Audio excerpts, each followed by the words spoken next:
Gusto mo ba ako? Mayumi, gusto mo sa bahay na lang? Tara.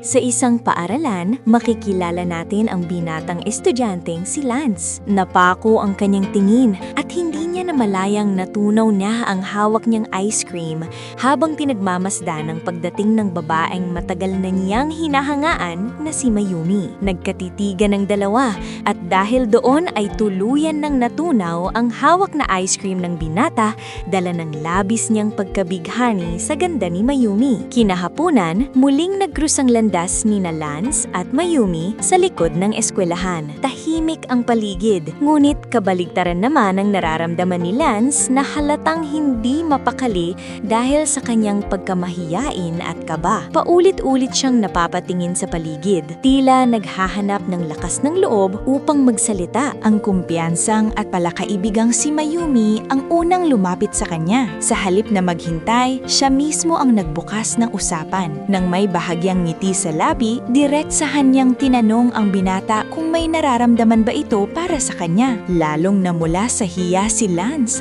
at tuluyang hindi nakasagot. Makalipas ang ilang sandali, dumating ang kanilang guro at inatasan silang dalawa na maglinis ng kanilang classroom. Habang abala ang binata sa paglilinis, nagpaalam na ang kanyang tropa upang umuwi. Dahil dito, iniabot ni Mayumi sa kanya ang hawak nitong walis at saka rin umalis. Kinabukasan, habang recess, hindi maiwasang mapatingin ni Lance kay Mayumi. Dahil mahilig sa chismis ang kanyang tropa, ikinuwento niya sa kanya na dating taga Maynila si Mayumi. Ngunit na-kick out umano ito kaya napilitang bumalik sa probinsya upang doon mag-aral. Sinabi ng tropa ni Lance na may kamit siyang dalawang babae mamayang gabi, kaya inaya niya ang binata na sumama. Pagsapit ng gabi, nagkita-kita ang magtropa at ang dalawang babae at nagpakilala sa isa't isa. Nauwi sa Tagayan ang kanilang pagkikita hanggang sa magpaalam ang kaibigan ni Lance at iwan silang dalawa. Maya-maya, nakaramdam ng kakaibang init at tensyon ng dalaga dahilang upang magbakbakan ng dalawa at si Lance naman ay nalunod sa kanyang imahinasyon kung saan si Mayumi ang laman ng kanyang isipan. Kinabukasan, habang nasa klase, hindi pa rin maalis ang tingin ni Lance kay Mayumi. Dahil dito, nang tawagin siya ng kanilang guro ay hindi siya nakasagot ng maayos. Matapos iyon, inanunsyo ng guro na magkakaroon sila ng partner project kaya nilapitan ni Lance si Mayumi upang yayain itong maging kapartner. Naisa na ng dalawa na gawin ang proyekto sa isang coffee shop. Ngunit dahil walang pera ang binata, iminungkahi niya na sa bahay na lamang nila ito gawin.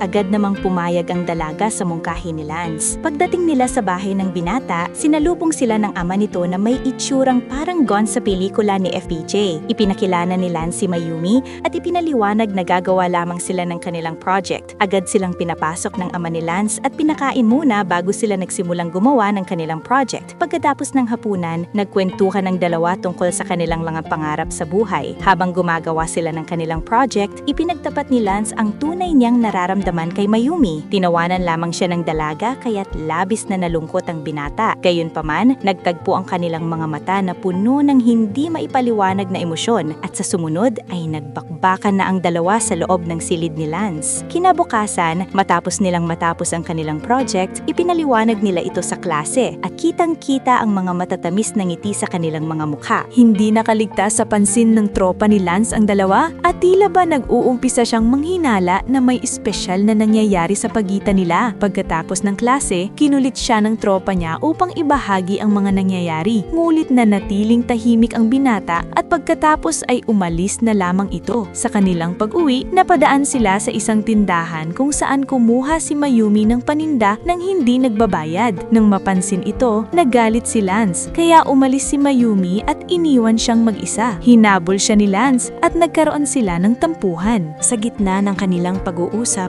ikinuwento ni Mayumi na iniwan sila ng kanyang ama at sumama sa ibang babae, dahilan upang mawalan na rin ng interes ang kanyang ina sa kanya kahit magkasama sila sa loob ng bahay. Tiniyak naman ni Lance na kung kakailanganin niya ng karamay, palagi siyang naroon upang samahan at damayan si Mayumi sa anumang problema. Makalipas ang ilang araw, napansin ng mga tropa ni Lance na lagi siyang tila malalim ang iniisip. Dumating si Mayumi at hinalikan niya si Lance dahilan para inggit ang mga ito. Kinabukasan, nagtungo sina Lance at Mayumi sa ilog upang maligo. Doon, ramdam nila ang kasiyahan at naging mas malapit sila sa isa't isa na para bang magkasintahan. Sa sobrang sweet ng dalawa, nagkaroon sila ng mainit na tagpo. Ngunit bigla silang nabitin nang dumating ang isang barangay tanod. Hinatid ng barangay tanod si Mayumi sa kanilang bahay at sinabi sa ina niya ang ginawa nila, kaya naggalit ang ina at kinaladkad ang dalaga papasok. Naawa naman si Lance sa ginawa ng ina ni Mayumi at sa paraan ng pagtrato sa kanya nito. Bunga ng mga nangyari, naging sentro ng chismis sina Mayumi at Lance sa paaralan. Isang araw, habang nakaupo si Mayumi, biglang lumapit ang tropa ni Lance. Nag-usap sila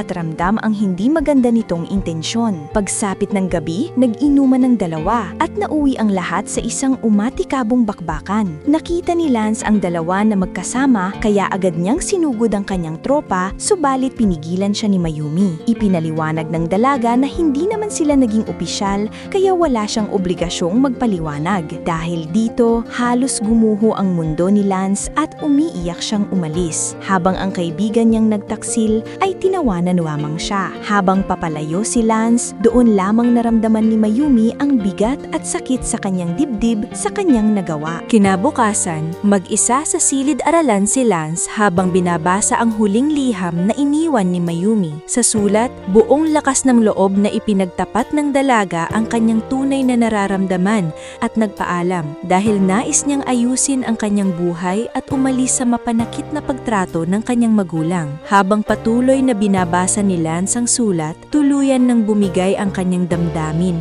at napaiyak siya. Ramdam niya ang bigat ng bawat salitang nakasulat at sa bawat linya ay unti-unting bumabalik sa kanyang isipan ang mga alaala nila ni Mayumi, ang mga ngiti, tawanan at mga sandaling puno ng kasiyahan na minsan nilang pinagsaluhan.